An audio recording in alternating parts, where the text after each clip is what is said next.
दिख रहा है कि अंदर क्या है। अब इसके आगे एक एक छोटा सा जो चीज निकला हुआ आप देख रहे हैं, ये अल्ट्रासाउंड का प्रोब है। ये जब मैं अल्ट्रासाउंड ऑन कर दूंगा,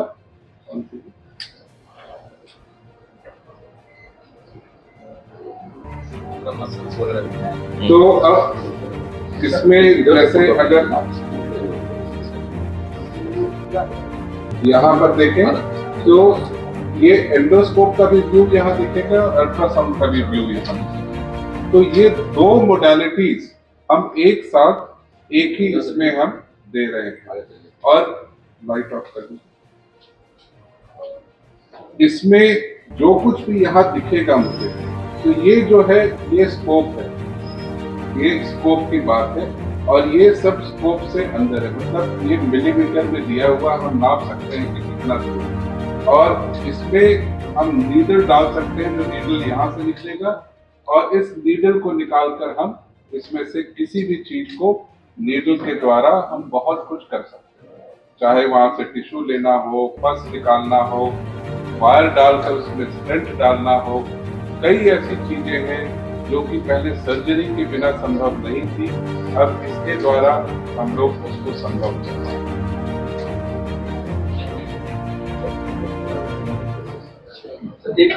आपको समझाने के लिए मैं बताता हूँ कि हमारे जो अल्ट्रासाउंड है, सब लोग जानते हैं अल्ट्रासाउंड क्या होता है। तो अल्ट्रासाउंड से पेट के या अंदर के ऑर्गन्स को देखा जाता है, उसमें कोई तकलीफ तो नहीं है। तो जो बड़े ऑर्गन्स हैं जो कि अल्ट्रासाउंड से आसानी से दिख जाते हैं, उसमें दिक्कत नहीं आती है। बट बहुत सारे छोटे लिम्फ नोड्स होते हैं, बहुत सारे छोटे ऑर्गन्स होते हैं जो कि ऊपर वाले अल्ट्रासाउंड जो ऊपर से करते हैं हम लोग, उसमें दिखाई नहीं देता है।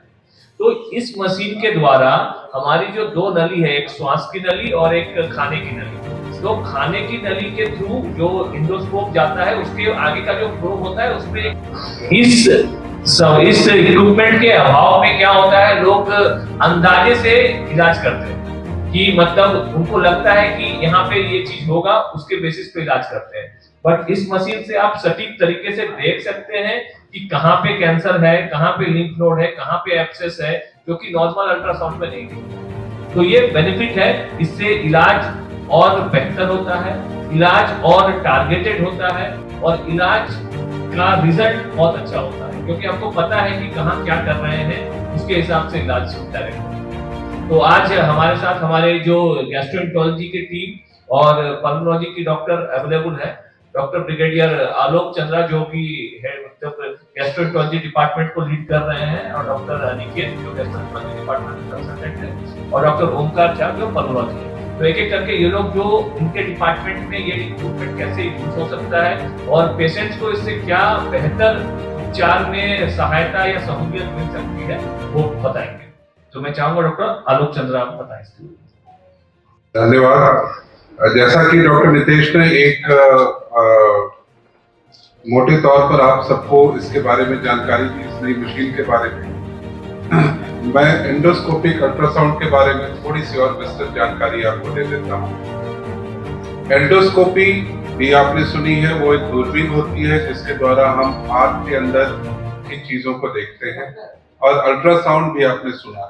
इन दो तकनीकों को हमने एक मशीन में कंबाइन कर दिया, जिसमें एंडोस्कोप भी है और अल्ट्रासाउंड भी है। इस एंडोस्कोप पर ही अल्ट्रासाउंड का प्रोब लगा है, और इसका जो स्क्रीन आपके सामने है, इसमें अल्ट्रासाउंड और एंडोस्कोप दोनों के इमेजेस एक साथ दिखेंगे। इसमें फायदा क्या है, क्योंकि हम जहां बीमारी है उसके पास, बिल्कुल पास जाकर उसे देख सकते हैं, जिससे कि बीमारी का लक्षण जानने में, पहचानने में, या वहां से बायोप्सी लेने में, या वहां पर कोई टिश्यू लेने में हमें ज्यादा आसानी है। दूसरी चीज, बिल्कुल पास जाकर देखने से हमको उस बीमारी को इलाज करने और पहचानने दोनों में आसानी होगी। और तीसरी चीज, अगर वहां कोई चीज जमी हो तो वहां पर हम रियल टाइम में, मतलब देखते हुए, अल्ट्रासाउंड होते हुए कि कब जा रहा है, कहाँ जा रहा है, इसके द्वारा हम उसका इलाज कर सकते हैं। एक मोटे तौर पर बता दूं तो एंडोस्कोप आंख के अंदर की चीज देख रही है, और आंख के जस्ट बाहर की जो चीजें हैं उसके लिए हम सीटी स्कैन या अल्ट्रासाउंड करते थे, जो कि बहुत सारी चीजों में मिलकर कई बार वो छोटी चीजें पकड़ नहीं आती। लेकिन अब बिल्कुल पास जाकर जब हम अल्ट्रासाउंड करेंगे तो आंत की जो वॉल है उसके बाहर की जो चीजें हैं वो भी अब आसानी से पकड़ में आ जाएंगी। खासकर पैनक्रियाज की रोगों में या कहीं पर जैसे लिम्फ नोड होते हैं, वो किस कारणवश है, वहां पर कैंसर है, इन्फेक्शन है, टीबी है, ये सबको पकड़ने में ज्यादा आसानी होगी। ये अब स्टैंडर्ड ऑफ केयर बन चुका है, यानी कि सभी अच्छे गैस्ट्रो सेंटर्स में एंडोस्कोपिक अल्ट्रासाउंड की सुविधा है। इसकी कमी हमें महसूस हुई थी और हम बहुत आभारी हैं पारस मैनेजमेंट और डॉक्टर नितेश का। इन्होंने इस कमी को समझा और इस मशीन को जल्द से जल्द यहाँ अवेलेबल कराने की इन्होंने कवायद की और मशीन आपके सामने। हमें उम्मीद है कि इस मशीन से ज्यादा लोगों का फायदा होगा और हम कई तरीके का इलाज जो पहले रांची में संभव नहीं था वो अब हम दे पाएंगे। जहां तक हमारी जानकारी है, रांची में सिर्फ एक अस्पताल में ये मशीन मेदांता में विकल्प है और हम उस क्रम में झारखंड को आगे बढ़ाने में इस मशीन के द्वारा कोशिश करेंगे। धन्यवाद सर। अब मैं डॉक्टर ओमकार को चाहूंगा बताएंगे कि धन्यवाद आप सबों को आने के लिए और पारस के मैनेजमेंट टीम को। हम पर्टिकुलरली ईपस टीबीएनए के बारे में बात करेंगे जो कि फेफड़े से रिलेटेड है। एंडोब्रोंकियल अल्ट्रासाउंड गाइडेड ट्रांसब्रोंकियल नीडल एस्पिरेशन। सो पहले हम ब्रोंकोस्कोपी हमारे पास अवेलेबल था, जिसमें हम ब्रोंकस के अंदर की चीजों को देख पाते थे और वहां से सैंपल कर पाते थे।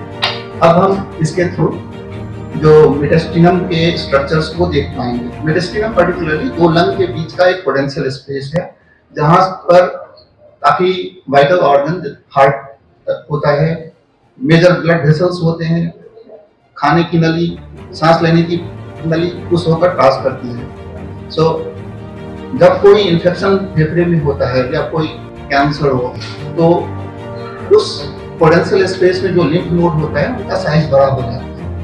पहले हम इस साइज को इस लिम्फ नोड को इवैल्यूएट करने के लिए मुख्यतः सीटी स्कैन या पेट सीटी पर डिपेंड करते थे और उनके सैंपलिंग के लिए सर्जिकल जो कि एक मेजर प्रोसीजर होता था उस पर डिपेंड करना होता था, जो हमेशा पॉसिबल नहीं होता था क्योंकि इस तरह के मरीज मोस्टली काफी सिक होते हैं। इसके थ्रू हम बेसिकली एंडोब्रोंकियली अल्ट्रासाउंड कर सकते हैं।